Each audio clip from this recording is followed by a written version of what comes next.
আসসালামু আলাইকুম রহমতুল্লাহি বারাকাতু। আজকে আমরা সূরা নাহালের ১ নম্বর আয়াতের আলোচনা করব। তো আমি এটা হেডিং করেছি যে আল্লাহ তাআলা আল্লাহর আযাব তাড়াহুড়া করা এক প্রকার শিরক। কেন শিরক? যে আল্লাহ সুবহানাহু ওয়া তাআলা তিনি বলছেন যে আতা আমরুল্লাহি ফালা তাস্তাজিলুহু সুবহানাহু ওয়া তাআলা আম্মা ইউশরিকুন। আল্লাহর আদেশ অবশ্যই আসবে। সুতরাং তোমরা সেটা ত্বরান্বিত করতে চেও না, তাড়াতাড়ি করতে চেও না। তিনি মহামান্বিত এবং ওরা যাকে অংশী করে তিনি তার ঊর্ধ্বে। তো এটার তাফসীর অনেক তাফসীর আছে। আমি ২ টো পয়েন্ট এখানে নোট করেছি ইবনে কাসির থেকে এবং হচ্ছে ফাতুল কাদির থেকে ২ টো নোট করেছি। এখানে যেটা বলতে চাইছি যে ধরুন আমাদের গাজাতে বা আমাদের তারপরে অনেক জায়গায় যে অত্যাচার করছে অমুসলিমরা। আমাদের মধ্যে একটা প্রশ্ন ওঠে যে এত কিছু হচ্ছে আল্লাহ দেখছেন না? বা আল্লাহ এত তাড়াতাড়ি কেন অ্যাকশন নিচ্ছেন না? কিন্তু আমাদের আমাদের যে গুণ তার সাথে আল্লাহর গুণ সমান হবে না। যদি সমান করেন তাহলে হবে এটা শিরিক।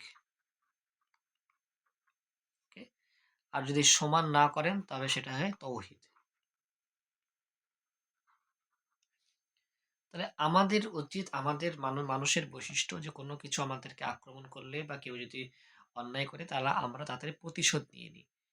তো মানুষ ভাবে যে কেন প্রতিশোধ নিচ্ছে না? বা আমরা এত অন্যায় করছি কেন আমাদের প্রতি আযাব হচ্ছে না? এই প্রশ্নটা ছিল মুশরিক কাফিরদের।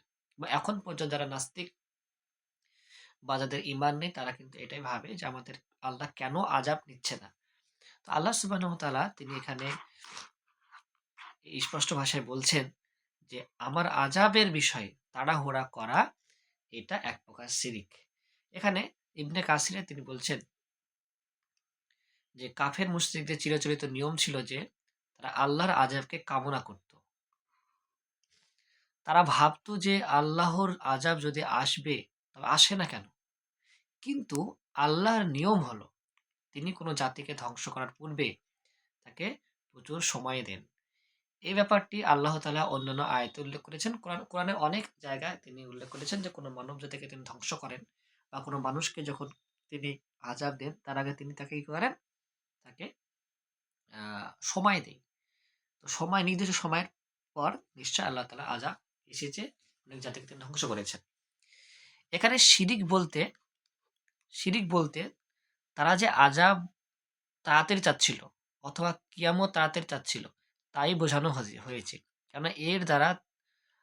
কারণ এর দ্বারা তারা মূলত আল্লাহর ওয়াদাকে ভ্রান্ত সাব্যস্ত করছেন। আল্লাহ যে কিয়ামত দিবে, আল্লাহ যে আযাব দিতে পারে, এই যে একটা ওয়াদা এটাকে তারা ভ্রান্ত সাব্যস্ত করছে যেভাবে নাস্তিকরা করে থাকে।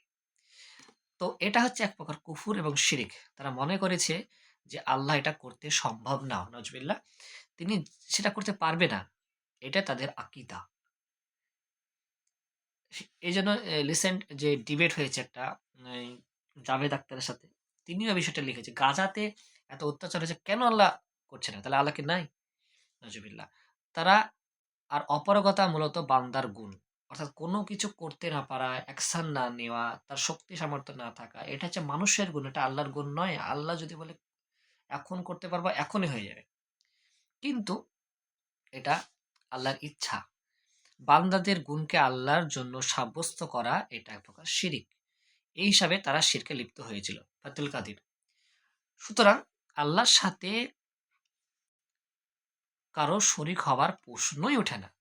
তার সত্তা যেন অনেক ঊর্ধ্বে এবং এর থেকে তিনি সম্পূর্ণ মুক্ত এবং পবিত্র।